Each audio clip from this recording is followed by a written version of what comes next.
Hello. Hello, Ryland. How are you going, mate? Yeah, good, thanks. Just finished the game with Necro, so looking forward to doing the podcast. All right. And we're doing something a bit different this week. We're standing up. Oh, were you guys sitting down last week? Always. Wait a minute, so why does Toby get the chair? Because we had tables and stuff, and this was just too hectic to move all the chairs off the tables, and then basically I was lazy, so I just got this thing, and I couldn't be bothered getting the stools up, and it was late. So normally we do this at the beginning when there's no other games on, but both you and I have just played tonight. Yep, so a late start Necro games, which means a late start podcast, yeah? And we both lost. Yeah, it was one of those nights, that's for sure. Fans are shooting my ass. Yeah, so what we're doing is obviously this is episode 3 on the thing, and I always kind of start by just by talking about people's gaming journey and stuff like that. Yep. So you're Aaron, you're from Queensland, and you're obviously a massive nerd like the rest of us. How did you get into this? Well, probably funny enough, we talk about Necromunda. That's where I started. It was cheap. It was easy. You buy a box of Guardsmen with a bunch of mates, and then you've got a couple of gangs, and yeah, crappy cardboard terrain and Coke cans. You know, from about 15, 16. Like Rye said, I'm an expat, so I've been down to Melbourne a couple of years, and this sort of got me back into wargaming. Probably took a bit of a break in my 20s, but basically wargaming since I was 15, 16, started with 40k, played Flames of War for a long time. Yeah, the military? Yeah, I had a lot of army mates when I was in Brisbane, used to run events and stuff for that, run some charity stuff, played X-Wing and Star Wars Legion competitively, sort of got, up until about 26, 27, took a massive break, and then come down to Melbourne and decided to get back in wargaming, and that's how I met these idiots. So, yep, in the heresy scene. Yeah, in the heresy scene, and these guys then got me into Blood Bowl, which became my obsession. Yeah, right. And that's been me for the past 12 months. They had me at cheap and easy, man. So, so yeah, it's good. So, so what I normally do is I kind of go around the room, and it's all ended here, but it's just some of the stuff that's happened. I think since the last episode, I think there was a game of Space Kits that happened after we kind of like wrapped up. So I played that, and that's a pretty cool game, and played that with you a couple of times. Yeah, no, old Lee was running that, and I think that's definitely got a bit of a hold in the club. I think there's a few of us all clamouring for it. So. That's another one that's cheap and easy, and very easy to pick up and play. I mean, a box of orcs, right? Yeah. And they're all lease stuff as well, so we haven't even got to paint anything. We just use this Even shit. Better, it's beautifully painted. Yeah, so, yeah, that's good. So there's what else we got? We had a game of Netrunner going at the back there with Shep. Lord of the Rings strategy battle game. I've roped in Patrick with the look of it, and their numbers are growing. That's just happening right below. Right there, you can see the green table. Yeah, that's that one. There's board games at the back. They're doing one called, I think, El Grande at the minute, and they were playing some kind of zoo game earlier. A zoo game, ooh. Yeah. So that scene is growing massive at the minute, so they're getting new numbers and new faces every week, and they play multiple board games a night, just whatever people want. I can see Dead Man's End down the back corner. Yeah, Jerry's on his second game there. He already had a tutorial with Shep, and now he's playing Scotty there with Dead Man's Hand. We obviously had the 2 Necromunda campaign games. Yep, very important, because this is the start of the challenge phase, wasn't it? Yeah. So Ryan and I both lost our first territories. Yeah. Oh, I didn't lose mine. I wasn't challenged. You didn't get to lose yours. I no. didn't lose a territory. I definitely lost mine. Don't worry about that. Yeah, right. And you went up against Scots with Eric there, and yeah, pretty tough matchup. Angry little short man. It's I've never been a dwarf fan, and I still am not a dwarf fan. So how about that? Blood Bowl, no. Necromunda, even less no. Silver Bayonet was another game that was going on there. Ooh. And then there was a naval game going on as well. A naval game? Yeah. Holy hell, okay. Wow, that's a pretty good mix for a Wednesday night. That's incredible. Ships, not belly buttons. Just going to clarify that. Hang on a minute, damn it. All right. But the main reason we're here is you are pretty much the face of Blood Bowl. So if you ever wonder what the face of Blood Bowl looks like, it looks like that. And we've obviously just played a tournament over the weekend. Yes, we have gone through 2.5 days of long grinding games. By Monday, I think we were all pretty well shattered. I know I had to go into work, and I wasn't happy about it. That's for sure. It was a long weekend. But what were your overall thoughts on the Big V and the Cheeky V and how the event is run? Ooh. Yeah. Okay, so Cheeky V, absolute blast. It was a good way to start the weekend. Like short, fast games. Like we're talking like 15-minute rounds. It was absolutely incredible, but it was also a lot of fun. Like I know there's a bit of a sort of like you have competitive Blood Bowl, and then you have like the sort of more casual, and it definitely fell into the more casual, but it was a hell of a lot of fun. Like just absolutely crazy stuff. 50 guys, didn't give a shit, just happy to have like a laugh on a Friday night, and I think I really enjoyed myself. How about you, Rob? Yeah, I don't like sevens normally, so it's kind of an acquired taste for me. But a game or a tournament like 6 months apart is fine. So the last sevens I played was at Thoughtless, which was really good fun. But I guess sick of rolling ones without rerolls. I guess sick of rolling ones with rerolls. But yes, it was good. It was really good, and obviously to take my son on the circuit as well. So we stayed there on the Friday night and stayed in the hotel, so we didn't have to come back. But the Cheeky V, for those who don't know, it's kind of run for all the kind of interstaters and out-of-towners to do something on the Friday when they come into town for the Big V on the Saturday and the Sunday. So it's grown in numbers there. And what's the event organizer's name? I don't know his name. So the event organizer's name is Rob. I believe he's from Frankston, which he definitely looks like he's from Frankston. So and Rob's WAG, they run a pretty tight ship, man. Yes. So it was a really, really good event. Enjoyed it. Yeah, really good. Oh, that's right. We should probably mention I got second in that. And I think that's the loudest boo that I've ever had for running woodies in sevens. I'm pretty sure I had the entire room going, didn't I? Something like that. I think everyone booed. They did booed. I don't think it was missed. No.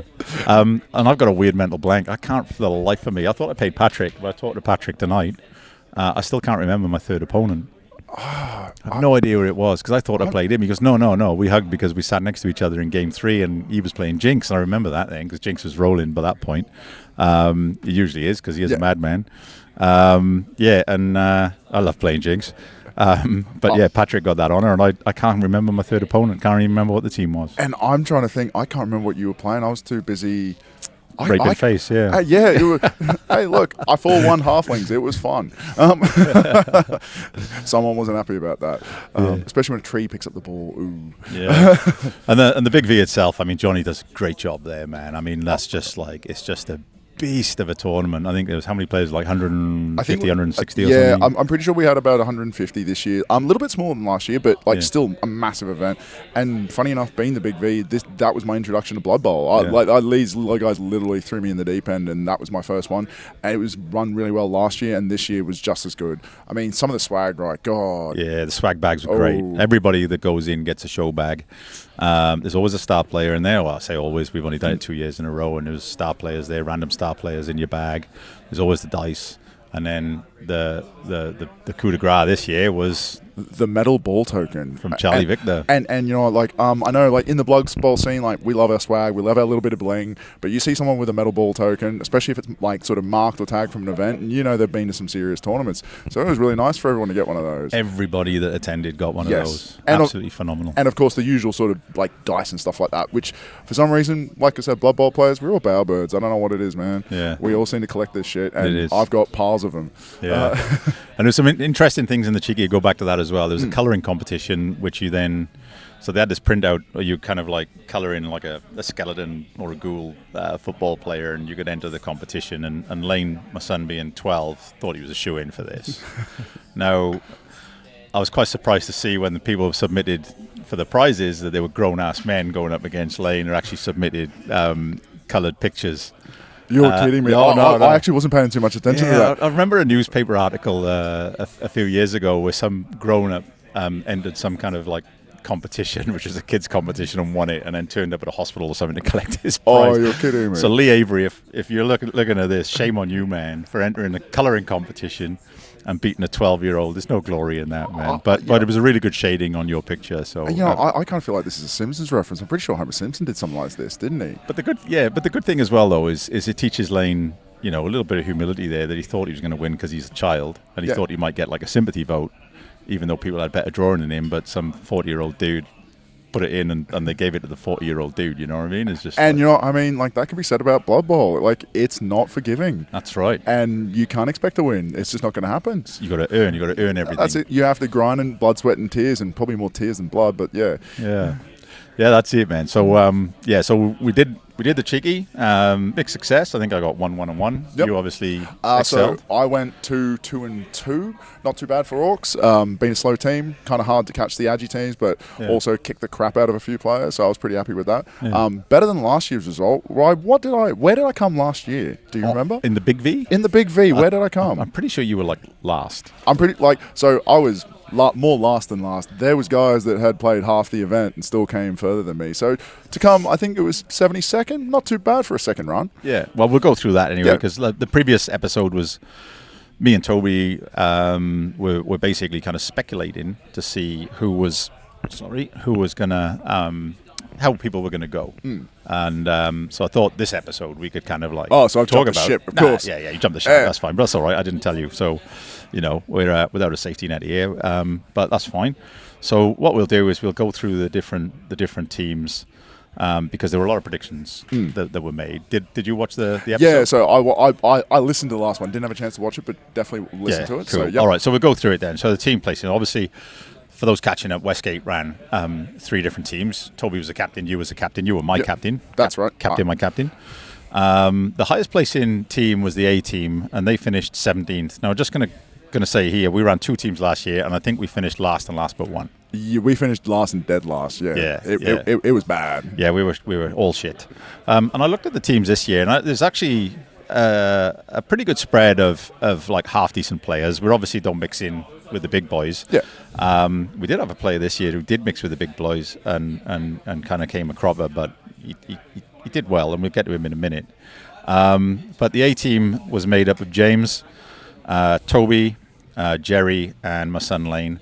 And they finished 17th, so they were the highest of the Westgate teams. And James, and we talked about it, James is there to have fun. And he actually did quite well last year with Lizards. Yes, that's so right. He was a bit of a dark horse. He was running Norse this year, and he got up to 28th, which was an absolutely phenomenal effort. I mean, to get into the top 5th of an event that big, so that's at least 3 wins. I can't remember exactly. I think it might have been 3-2-1. But from James, he's the nicest, sort of pretty chilled, quiet dude. You wouldn't expect him to be competitive Blood Bowl, but yeah, he just knocked it out of the park. Yeah, I love playing James. I played him in Necro the other week, and he's a great opponent in any system he plays. Toby finished 81st with the Tomb Kings, then Jerry was 84th, and then bringing up the rear there was Lane on 129th. He wasn't the last out of us 12, but he was down there, but he was having fun. Yep, and he was playing his Black Hawks, and I'm pretty sure he was casting the crap out of people. Yeah, he did a bit.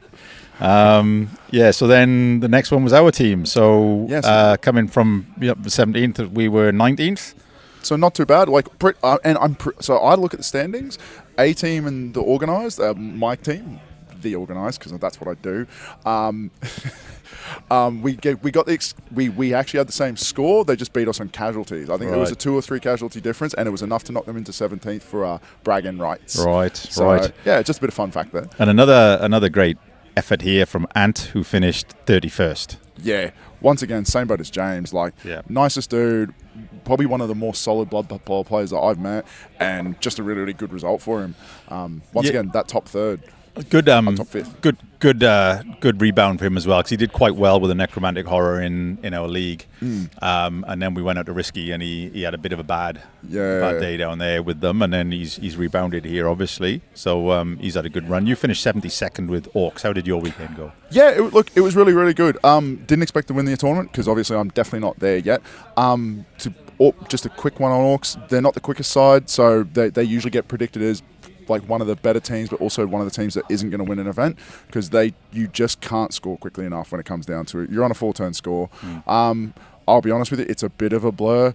The 2 wins, I'm actually struggling to remember the weekend. I played against a Nurgle player, absolutely incredible. Rolled the least amount of dice I've rolled all weekend. Played against a Dark Elf player, drew against him. That was another incredible game, just really, really back and forth. And like I said, I'm going complete blank. The weekend is that big. You basically end up playing 9 games if you're playing Cheeky V, and I just can't seem to remember the rest of it. They all kind of blur into each other. Yeah. So Bailey, 101st. So with the Skavens, so he had mixed success. He had a couple of wins, and then he got pitch cleared by a junior. I'm pretty well. Was it the guy that won most casualties, or something close to it? You don't say junior, mate. Mycroft can play. He got most cash last year. With the Corn team as a junior in the whole field, and there were a lot of people going for it. So he's no slouch. So Bailey got a lesson in stunties. And he's been playing Snotlings. I played him at Gold Crush with Snotlings, so he's been playing basically Snotlings all year. I would have thought he's obviously gone for best stunty and all that. So Bailey got proper snotted. But also not a bad result from Bailey, considering that I don't think he's played his rats before. Yeah, just didn't. Come on, mate, be professional. Oh, look, that's my alarm to tell me to pay something tonight. Bills to pay, right? Yeah. Yeah, but good result from Bailey, considering I don't think he's actually played the rats before Big V. Yeah, and tournament debut for him as well, which is really good showing. And then me last in this team. So it pains me to say it, but Toby was right.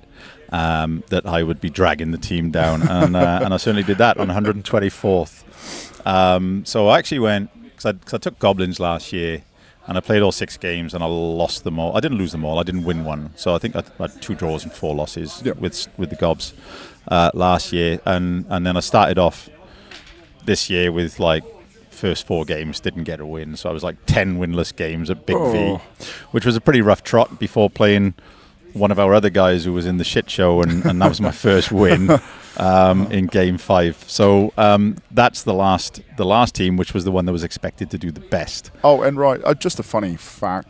Who did you play for the first round out of a draw of 150 other players? Played Toby. He played Toby. Yeah. 150 people, and he played another Westgater. And if you watch the first episode or the last episode that we did, of course we had a side bet, didn't we? Oh, which we'll come to shortly. I imagine we will. All right, so the shit show, they finished 23rd, and the best of the shit show was Cameron Orty making tournament debut, which he finished in 68th. Now, before we go into the others, I made a bit of a prediction that he was a potential to crack top 25, and that was looking pretty good for a minute. He started off like a house on fire, 2 good wins, and he was playing top 4 tables in round 3.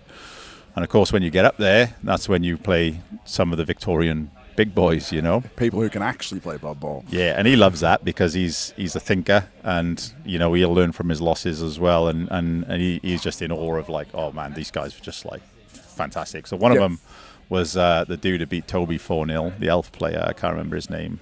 I can't remember. Begins with an S. Is Naff Handel. So he kind of like ruffle stomped Toby and then played Orty, and he beat Orty as well. And he said it was just like a joy to behold, just this kind of standard of top table play. He wants to come back for more of that. He's just because he'll apply the learning cam and he'd be up thereabouts, I think. But he also played Pathfinder James. Yes, that was the game that I remember being like, that's his hardest game. Pathfinder James, well renowned in the Blood Bowl community in Vic. Excellent player. Seeded number 1 by Baz and J-Mac, I think. Yeah, I'm pretty sure he was seeded to win that. So by them. And he also said, I played a Nurgle guy. And I thought he's playing top table on Nurgle. I said, was that Cullimon? And he's just like, yeah, that's the guy. So he just won a New South Wales tournament, that bloke. So okay. So Aldi got to play with the big kids. Yeah, and so he drew that one, and he said it was just like an absolute arm wrestle. Yep. But he said he was a really, really good player, and I played him round 1 last year. It was always like worrying when you're playing against an Orc player that turns up with a Team Australia t-shirt and you're wearing Goblins or something. You know? So he kind of like smashed me around a bit in round 1 last year as well. I thought, yeah. So these guys are just a different class. But he rebounded a bit and finished 68th. He was very respectable because he was mixing it in the top tables in the mid rounds there and for a little bit. So like once again, same thing like with Orcs. They're a weirdly tough side where you'll get draws pretty comfortably. Like that's not a problem. You might get your odd win against the right player. Once you start getting into the top tables, I had a look. I don't think the Orcs made any higher than maybe 40th, which for a tier 1 team, you'd expect a lot more than that. And given Orty is an absolute weapon, it's just an unfortunate fact of that side. So and Liam went back to back. Yes, he did. That's 2 in a row for Liam. Bloody hell! And he held his title against Fode. No, it wasn't Fode. It was one of the Web boys. Squirrel. Yeah, Squirrel, I think he played Fode in the final game, and Squirrel aced it up into second. Yeah, but didn't. I'm not sure you played him. Oh, yep. Yeah, but we both played Liam. Yes, we both have played Liam, and it was a learning experience. I'm not sure about you, right? How much did he beat you by? I actually got a touchdown against him. Oh, did you? Yeah, he beat me 5-1. Okay. Well, I actually got a touchdown against him as well. And how much did he beat you by? He didn't beat me at all, mate. When was this? Risky Rollers game 1. Oh, yeah, that's right. This man managed to draw with Tomb Kings against Liam, who was running his Norse. Yeah, which he just won Big V with. Yeah, which he just... So, wait a minute. Are we saying that Rye by association is the Big V champion? I think that 124th that's down there. I think we need to knock that one off. No. Look, I think what happens with Liam here, because he's a really good dude, right? And I had a really good game with him, and I think when we saw the round 1 draw on tour play, because there's no other way I'm going to play Liam unless it's in round 1. I'm not playing him around 3 or 4 in Swiss. I'm not here to be nasty. But I think you said to me, "Oh, good luck, Rye," because he made Tressa cry at 3 heads. And that's right. And you played him as well. I was just like, "Oh, if I can hold this to like less than 4, this is a good result." And I'm playing Tomb Kings, and we drew the weather, and it was raining all game as well. So not only am I playing Liam, I'm playing Liam with Tomb Kings in the rain for 16 turns. And I think I've thought about this a little bit, because I drew, right? I turned 16, equalising touchdown against the dude. And I thought about it, and I think this is like kind of one of two things is happening here, right? Because I think the dude plays online so much against AI and all his like other top tier mates that he expects an opponent to act a certain way, and then he comes up against someone like me, who really got no fucking idea what I'm doing. Once again, no comment here. And that kind of breaks him a little bit, because he's expecting his opponent to do a certain thing, and then what actually happened is I threw a fucking long bomb in the rain with Tomb Kings. And fucking score. You left your back door open, son. So you know better next time. Well, and I think that's the trick. Is like you look at the top play, and like some of them can become creatures of habit. Where, like, as much as we'd like to say competitive Blood Bowl is unfortunately right a little bit like chess. Yeah. It's actually not. And there's these things called dice, and they do things which are completely fucking unexpected. Now the other side of the theory, which is probably a bit more realistic, is Liam was running his Norse list in preparation for Big V. And he was just fucking around just to see different things, how it works. And he was just like toying with me like a mouse playing with, like a fucking cat playing with a mouse's liver or something. And that's probably a bit more realistic. That's realistic, but the fun, fluffy dice side, that's kind of nice though. Yeah. Yeah. But it that was my moment in the sun. And then at Risky, I then lost games 2, 3, and 4 straight off the bat. So it wasn't much of a moment. It pissed down on me after the Liam experience. But hey, drew against that guy. I'll take that. I mean, I feel like that's true Westgate fashion. It's like I may have lost every single game, but at least I drew against one of the big dogs. That's right, man. Yeah. So that was pretty good. Anyway, so back to shit show. Mylan finished second out of them on 70th, which is a top 100 finish. First Big V for him. He's been joining us for a few tournaments now. So he made the vampires work a bit, and then you had Lee. I said he'd be an also ran, and he was down with us on the bottom tables for a bit doing Lee things, 113th. And then his buddy, which is my only win of the weekend, was at 145th. It's the real Aaron. That's apparently I'm not the real Aaron, so here we go. Yeah, Queenslander, and I played him in game 5, and that's the worst dice I've ever seen in my life, man. What was the story where, like, something about he wasn't looking at the dice? Yeah, he was getting so sick of it that he had to do a dodge for a touchdown, and he basically just looked across the table at me, and he picked up his D6, and he just maintained eye contact with me as he rolled the dice. So I've kind of looked down at the dice, and I've seen that it's a dodge roll it is, and he's rolled a 1. So I looked at it, and he's looked back up, and he's still looking at me, and I went, and then his fingers kind of like search for the dice, maintaining eye contact still, and he re-rolls because he's playing Zons, right? And he's got dodge. And I look down again, and he's rolled a 2, and I look back up, and he's still looking at me. I went, no.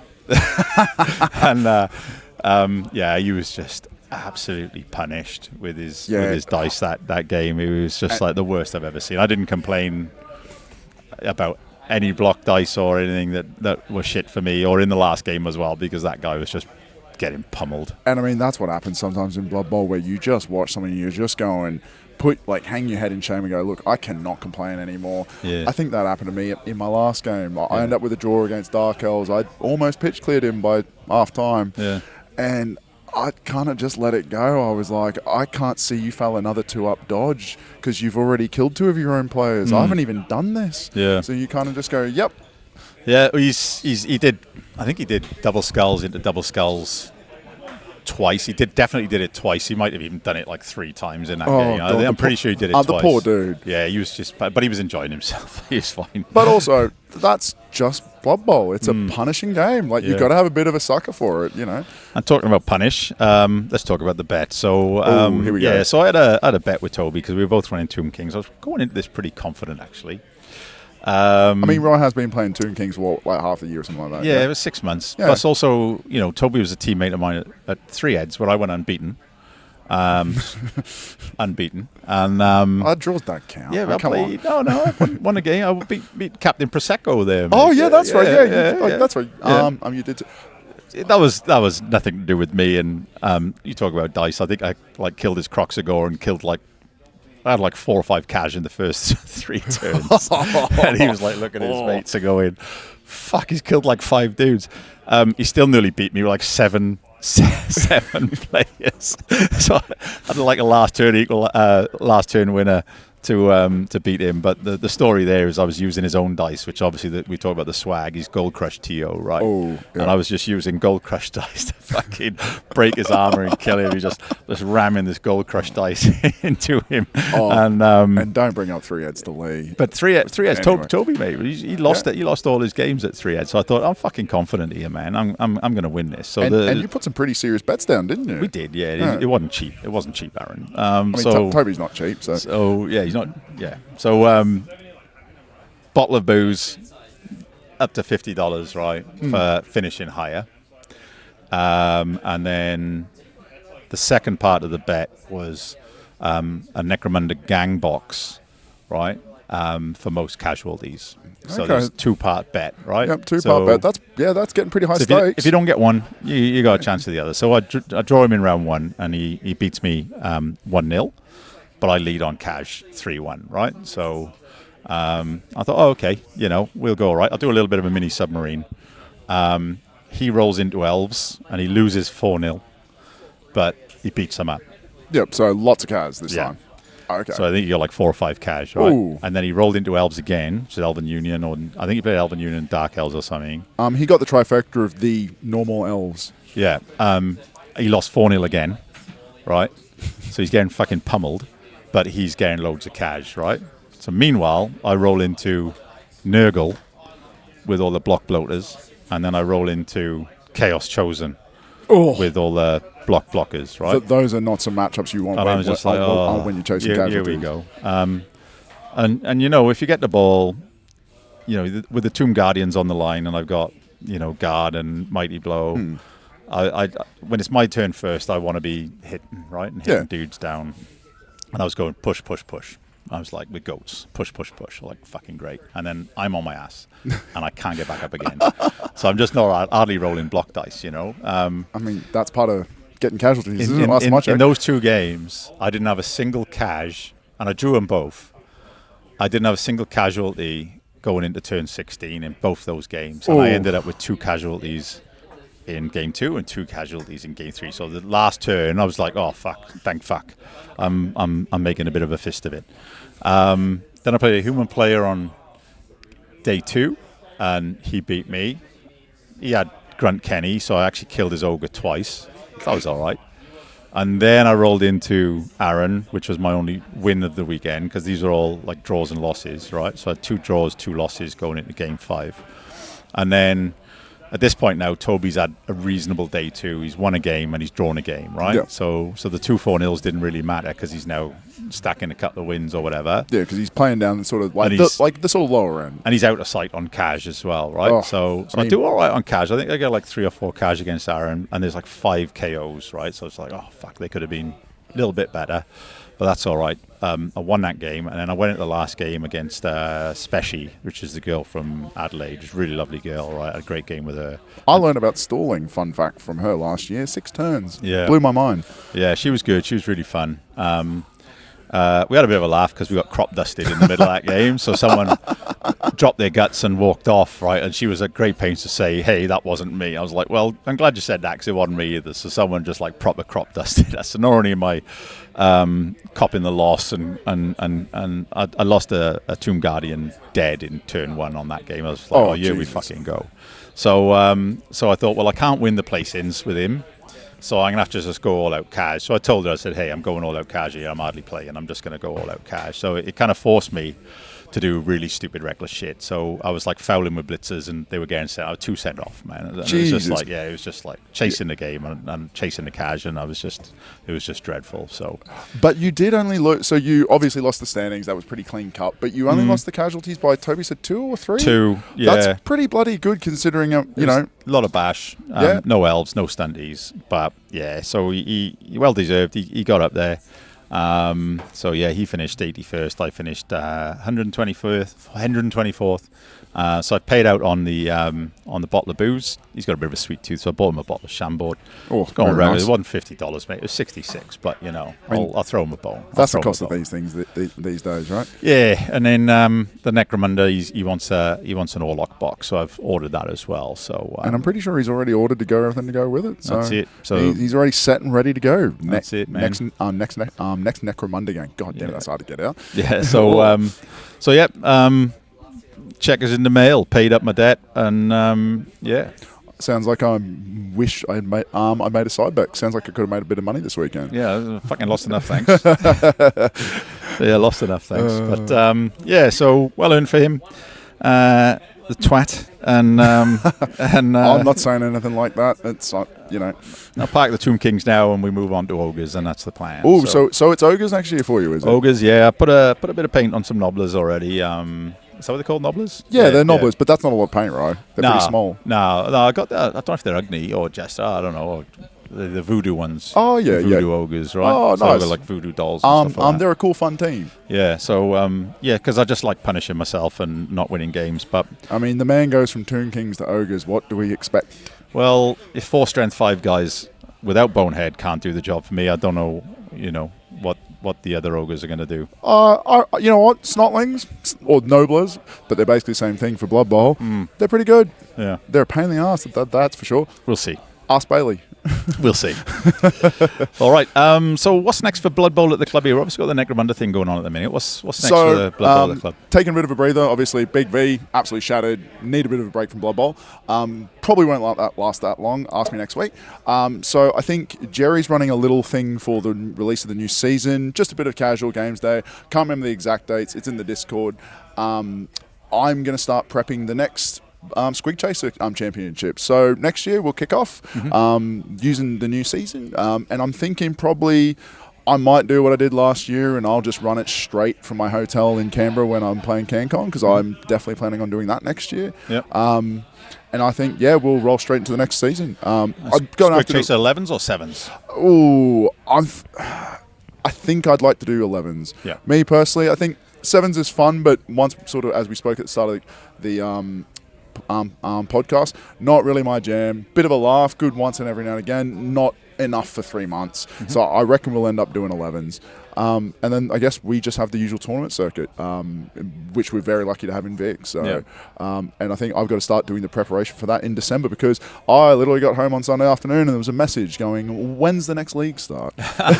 And I'm going, guys, I've just done 2.5 days of Blood Bowl. I need a break. Well, there is a risky coming up, I think, in a couple of weeks. Yeah, Did you see that? Yeah, that's right. They've got like the league-themed or league-based team progression tournament. Right.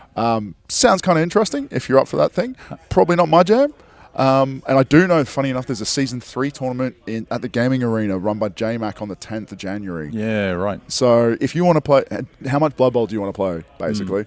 I think I was up to about 14 tournaments last year. So. Oh, you went to that many? Yeah, I basically did 1 a month plus 2 in a couple of like double ups. So it's a pretty good circuit. But for us, definitely the start of the league in January. Face of Blood Bowl. My stupid Cheshire crack grin, yeah. Well, thanks for coming on, man. No, thank you very much for having me. Yeah, we'll certainly keep in touch and probably do more episodes when you run the league and all that kind of stuff. Yeah, of course. I think the leagues, since Lee ran the first one, I think you run 2 now. This will be number 4 here at Westgate. and I think they're getting pretty solid numbers, man. So Yeah, I think so. Like, my first one with the sevens we ran 18, and then for like my first 11s league that I'd ever run, we had 18 as well. So it's nice and consistent. Like, good amount of players, but also like good atmosphere. Yeah. Sort of accommodating for everybody. It's not just about the competitive stuff. It's about having a good laugh. So good. And there's some local guys that we've seen are cheeky as well who play on the scene, like Iron Bruiser, the Scottish fella who plays with Mycroft, the kid, I think it's Alex Pentland. Yep. The pitch cleat Bailey. I'll just get that one in there again. So they've I played him. He beat me in the sevens, Gordon, and we got chatting about where we play and stuff like that. And he's jumped into our Discord as well because he's interested in Necromunda and that's excellent. And potentially they might be joining us for some of the leagues and stuff like that. They live Inner East, I think. It's not too hard to get to us, but there tends to be new players every time we play the league. I think Will, who obviously plays Big V in the tournament scene as well, he plays, I don't know, he plays, he lives in Coburg or something. He's come down and played in the last league. He'd probably come down and bring some friends as well. Yeah, so and like that's the aim. Like with me, with Squig Chaser, it's just about building our little Blood Bowl community here and just getting everybody involved. And the more people, the better, right? The more we can work on it, the more we can sort of expand it. Excellent. And you should definitely run a tournament here. Sounds like I'm being pressured to run a tournament as well. I think I might need a little helper for that one, but the league I can happy to do on my own, guys. All right, cool. Thanks. No, thank you. Cheers, Aaron. Oh, Thanks, mate. You always fuck that up. All right, see you guys.